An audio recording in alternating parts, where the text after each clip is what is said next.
Can the existence of evil birth the rise of good?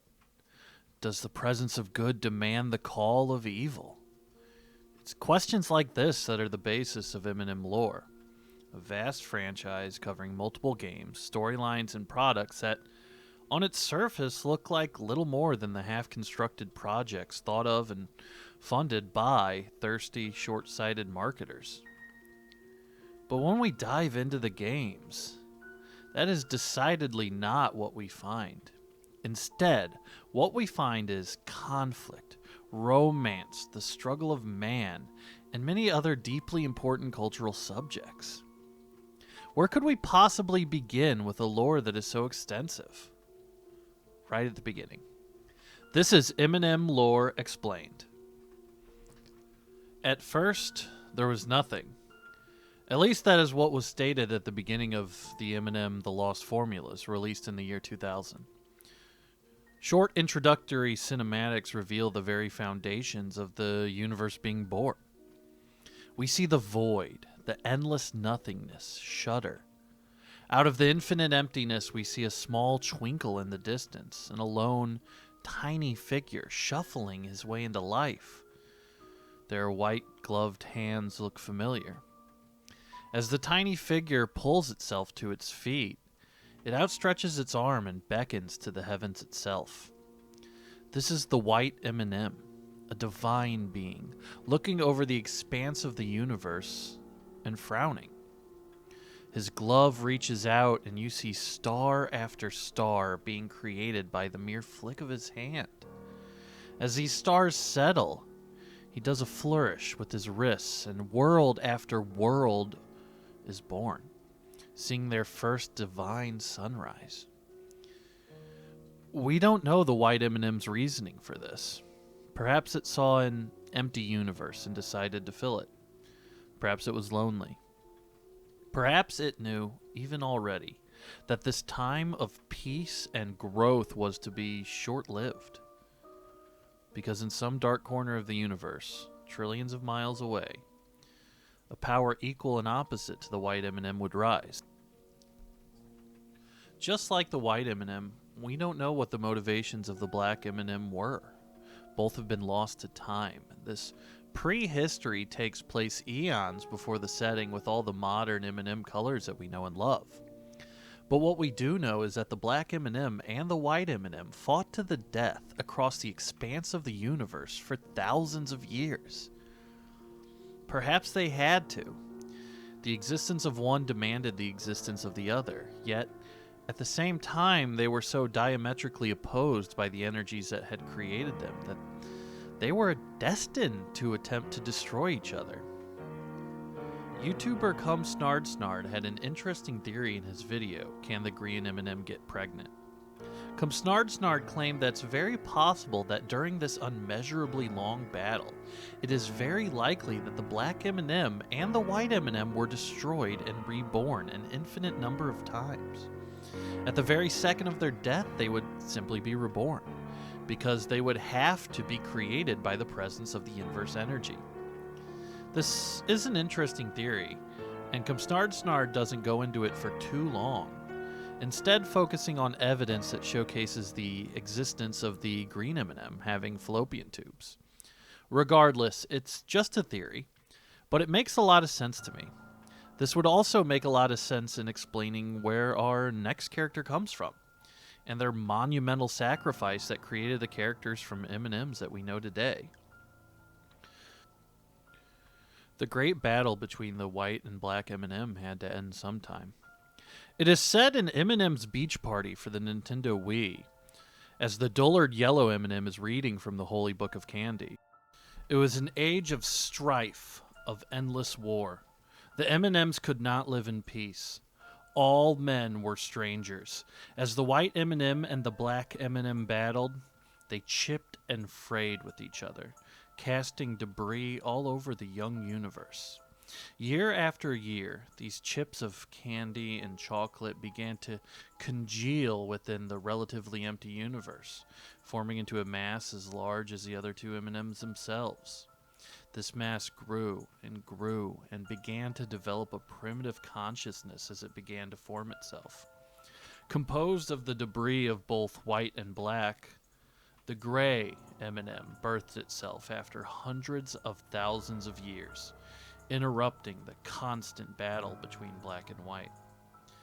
After only knowing combat for thousands of years, the black and white M&Ms didn't know how to react to this new creature. Both viewed the infant being as their own child, but that their child was corrupted by forces from the other side. As the child cried out for someone, anyone, neither the black or the white M&M would allow the other to get close to it without fighting. The stalemate was brief, with both black and white staring helplessly at this young life. A life without affection, love, parents, really. A cold, calculated existence where the gray M&M had no choice but to watch his so-called parents fight endlessly. The same fighting that brought him into the world. Did not take long for the gray M&M to look out into the world and declare it madness. This brings us to an event that every M&M's lorehead is very familiar with, the Hecatomb. This is one of the major events within the M&M universe that even characters in the lore today are very familiar with, and it is the foundation of the Holy Book of Candy, the predominant religion in the M&M culture.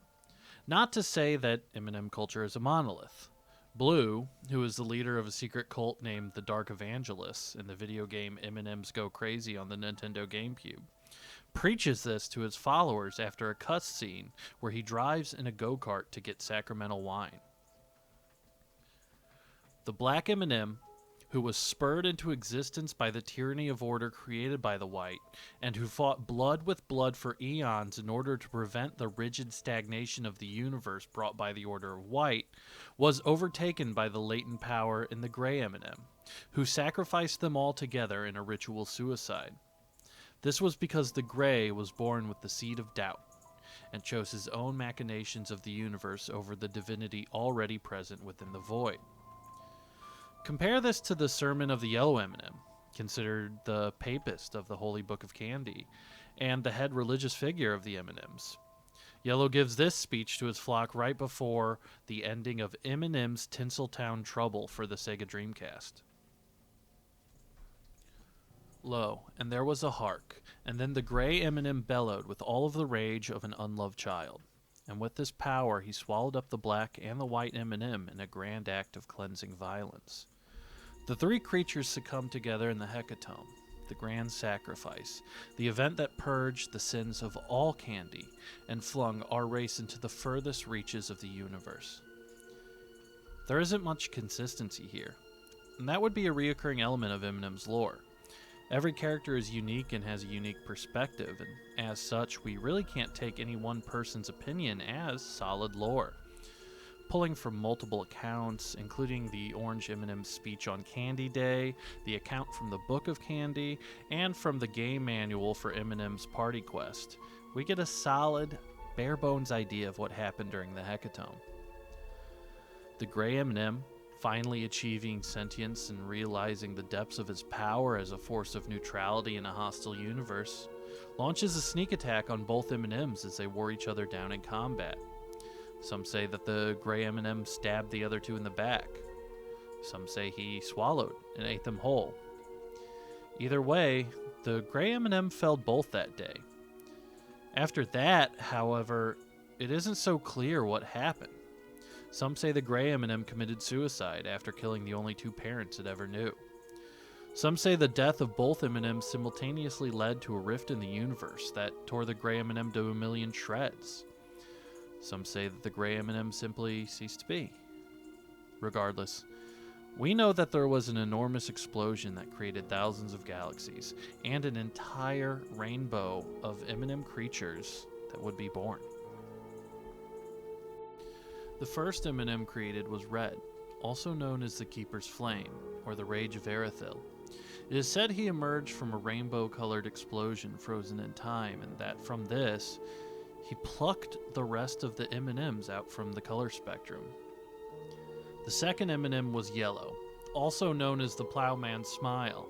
or the simpleton of the Shire. According to early lore, Yellow claims to remember seeing the discarded parts of the white, gray, and black M&Ms floating through the ether during his birth. He is a devout man, but easily tricked. The third M&M was green, also known as the Seductress of Manitoba, or the Killer of All Eyes. She rejects that red pulled her from the rainbow, insists that her creation was spontaneous. This is a subject of much religious discussion. A few green fanatics have claimed that the green M&M gave birth to all of humanity, but personally I believe that the Hooters M&M game that was released simply isn't canon. The fourth M&M was brown, also known as Mrs. Savage Luxury, or Business Hitler. Her first action in sentience was declaring herself the head of the primitive M&M pantheon, which has made her a lifelong enemy of Red and Blue, who have both claimed leadership at different times. The fifth M&M was orange, also known as Trouble Weakbones, or Emasculated Einstein. Orange is notable in which he is the only M&M pulled from the rainbow by his feet instead of his head. This awkward creation played into how his character behaved. We actually only know that M&Ms have internal digestion systems because the orange M&M is depicted as throwing up constantly. And while hundreds, if not thousands, of M&Ms were created during this event, the last one we will touch on here from the Hecatome is the blue M&M. Blue raised up from the rainbow himself, cocky and confident, and the blue M&M attempted to claim his authority as leader immediately. He cast himself onto the red M&M and immediately attacked him, biting through his candy shell and piercing his flesh. As Red screamed, the rest of the M&M struggled to separate Blue. The dying gray M&M, sensing this struggle attempting to be born again, decided to cast the M&Ms far away from the center of the universe in order to prevent their struggle from being eternal like it was before. The M&Ms crashed into Earth at light speed, in the current location that is known as the Grand Canyon, essentially creating it. The shock caused all of the M&Ms to lose the majority of their memories, which would take years for them to get back. The only M&M that remembered was Blue. Blue quickly got up and left before the other M&Ms awoke, and he wouldn't see them again until 1995. Until then, he roamed the earth, his soul filling with both regret and resentment, his heart longing for the divine energy at the center of the universe. The crash landing created other well-known creatures in the M&M universe. The minis were considered infant, patchwork souls of M&Ms who had not formed for long enough within the rainbow before the gray cast it out. When the gray M&M cast out the pantheon for fighting among themselves for leadership, it also cast out the souls that had not fully formed. These broken souls became the minis, tiny M&M-like creatures that operate as a harsh, immature swarm. These beings have no concept of future or past and simply exist as raucous, shitty creatures of the present. They are known to do all kinds of erratic stuff, sick behavior. They rip people's clothes off, eat dog food, fart, crap. Hell, they're known to just start rolling around and masturbating. They represent the more primitive thought processes of the early days of black and white, imagining nothing but trouble and conflict.